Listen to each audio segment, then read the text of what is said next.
رسوله الكريم أما بعد فأعوذ بالله من الشيطان الرجيم بسم الله الرحمن الرحيم وعد الله الذين آمنوا منكم وعملوا الصالحات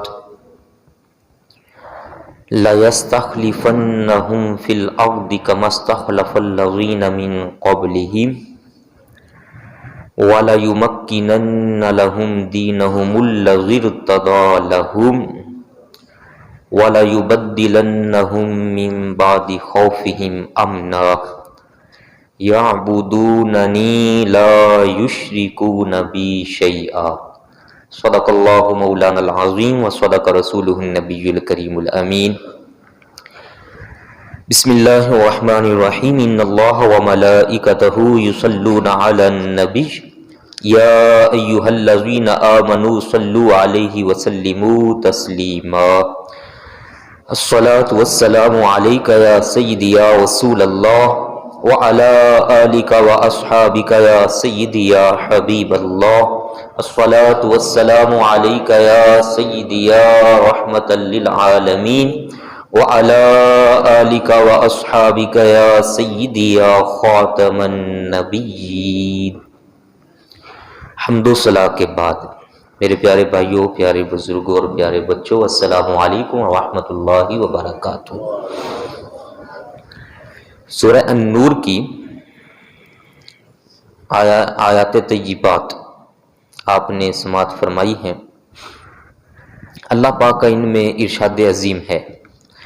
آپ سارے بھائیوں کو اس چیز کا تو پتہ ہے کہ قرآن پاک تب تک نازل ہوتا رہا جب تک ہمارے پیارے نبی پاک صلی اللہ علیہ وآلہ وسلم دنیا میں موجود تھے ظاہری طور پر۔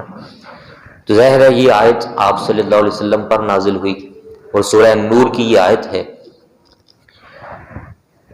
اس کا ذرا مفہوم دیکھ لیجئے۔ اللہ پاک نے کیا فرمایا؟ وعد اللہ پاک فرماتا ہے میرا وعدہ ہے، الذین آمنوا منکم، تم میں سے ایمان والوں کے ساتھ، وعملوا الصالحات، اور اچھے اعمال کرنے والوں کے ساتھ، لیستخلفنہم فی الارض، کہ میں ایمان والوں کو اور اچھے اعمال کرنے والوں کو ضرور خلیفہ بناؤں گا زمین میں، کما استخلف الذین من قبلہم، جیسے تم سے پہلے لوگوں کو میں نے زمین میں خلیفہ بنایا تھا، وَلَيُمَكِّنَنَّ لَهُمْ دِينَهُمْ، اور میں ان کے لیے اس دین کو، الذی ارتضی لہم، وہ دین جو مجھے خود پسند ہوگا، اسی دین ہی کو میں تمہارے لیے مضبوط بنا دوں گا، وَلَيُبَدِّلَنَّهُمْ من بعد خوفہم امنا، اور ضرور بر ضرور پریشانی اور خوف کے بعد میں تمہیں امن نصیب فرماؤں گا، امن عطا فرماؤں گا۔ یعبدوننی، تم بس میری عبادت کرو، یا وہ بس میری عبادت کیا کریں گے، لا یشرکون بی شیئا، اور میرے ساتھ کسی کو شریک نہ ٹھہرائیں گے۔ جب خلیفہ بنا دوں گا، امن عطا فرما دوں گا، مضبوطی تمہیں دے دوں گا، تو پھر بس ایسے ہی جو لوگ ہوں گے وہ میری ہی عبادت کریں گے، میرے ساتھ کسی کو شریک نہیں ٹھہرائیں گے۔ اس آیہ مبارکہ میں اللہ پاک کا یہ وعدہ ہے کہ میں ضرور ایمان والوں کو خلیفہ بناؤں گا۔ خلیفہ ہوتا ہے نائب، جو اصل جس کا خلیفہ ہے اس اصل کے فرمان کے مطابق، احکام کے مطابق، چاہت کے مطابق نظام کو ترتیب دیتا ہے، اس کو کہتے ہیں خلیفہ۔ اب اللہ پاک نے پہلے دن جب حضرت آدم علیہ السلام کو بنانا چاہا تھا، ابھی تخلیق بھی نہیں فرمایا تھا، سارے فرشتوں کو اکٹھا کر کے اس نے فرمایا تھا فرشتوں مجھے بتاؤ، میں چاہتا ہوں کہ میں زمین پر اپنا نائب اور خلیفہ مقرر کروں۔ یہ آپ آیات سارے سنتے ہیں، پہلے پارے میں ہے۔ تو انسان کو خلیفہ بنایا گیا اللہ پاک کی چاہت کے مطابق احکام نافذ کرنے کے لیے۔ اب انسانوں میں پھر آگے کئی